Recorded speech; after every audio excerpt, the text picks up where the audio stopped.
हरे कृष्ण जय जगन्नाथ। संतोष प्रधान बात कर रहा हूँ, senior business consultant doctor Vivek Bindra ji की टीम बड़ा बिजनेस है। अब मैं आप लोगों के साथ चर्चा करूंगा श्रीमद् भगवद गीता का दूसरा अध्याय का 37 और 38 नंबर श्लोक है। दोनों श्लोका को मैं एक ही बार में लेना चाहूँगा। हतो वा प्राप्स्यसि स्वर्गं जित्वा वा भोक्ष्यसे महीम तस्माद् उत्तिष्ठ कौन्तेय युद्धाय कृत निश्चय। भगवान बोल रहे हैं अर्जुन को कि हे अर्जुन, जो अनुवाद है और जो इसका भावार्थ है, जो उसका मीनिंग है, श्रील प्रभुपाद जी के द्वारा बताया गया हुआ है। क्योंकि श्रील प्रभुपाद जी के शरण में जब आप जाएंगे, भगवद गीता जी के शरण में जाएंगे, तब आपको भगवद गीता समझाने के लिए श्रील प्रभुपाद जी ही समझा सकते हैं। तो श्रील प्रभुपाद जी की जय।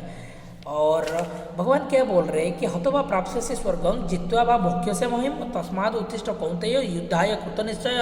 भगवान बोल रहे कि हे कुंती पुत्र, देखिए कहाँ पर कैसा उनको पुकार है। यानी कि आदमी को बुलाने का भी ना अलग अलग नाम पे आप बुला सकते हैं। तब ये कम्युनिकेशन का एक स्टाइल है कि कब कुंती के पुत्र बोल रहे हैं, कब उनको महाबाहु बोल रहे हैं, कब उनको परंतप करके बोल रहे हैं। तो यह बोल रहे हैं भगवान, हे कुंती पुत्र, अगर तुम युद्ध में मृत्यु वरण करते हो तो तुमको स्वर्ग प्राप्त होता है। अगर युद्ध में जीत हासिल करते हो तो तुमको भौतिक साम्राज्य भी मिलेगा। और उसके साथ साथ उठो, युद्ध करो, युद्ध करने के लिए खुद को सज्ज करो, कृतनिश्चय करो। और 38 नंबर श्लोक, सुख दुखे समय कृत्वा लाभा लाभो जय जयो ततो युद्धाय युज्यस्व नैवं पापम वाप्स्यसि।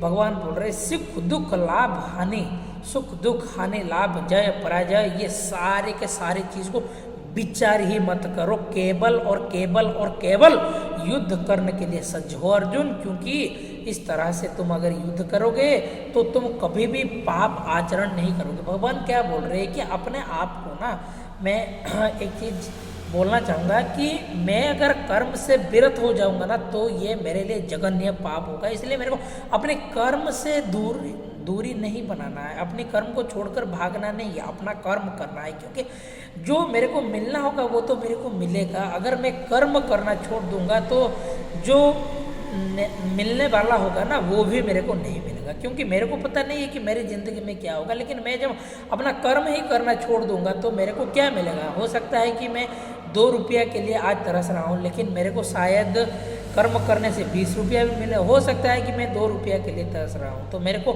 20 पैसा भी मिले। लेकिन मैं जब करूँगा नहीं तो मेरे को पता कैसे चलेगा कि मैं मतलब कुछ कर रहा हूँ। और जब तक मैं कुछ करूँगा नहीं, अपना कर्म नहीं करूँगा, तब तक मेरे को कुछ मिलने वाला भी नहीं है।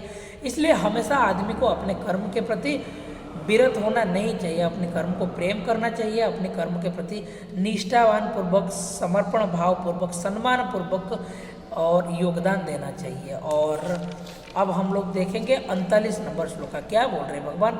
एतो ते भीहिता सांख्यं बुद्धिर्योगे त्विमं शृणु बुद्ध्या युक्तो जया पार्थ कर्मबंधं प्रहस्यसि।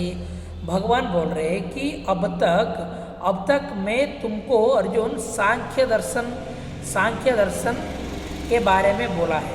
अब मैं तुमको जो कहूँगा वो योग के द्वारा बताऊँगा, है ना। मैं तुमको अभी योग का बात बताऊँगा जिसके सुनने से व्यक्ति का जो फल के प्रति, कर्म फल के प्रति जो आशा होता है, वो आशा रखे बिना ही आदमी कर्म कर सकता है पृथापुत्र।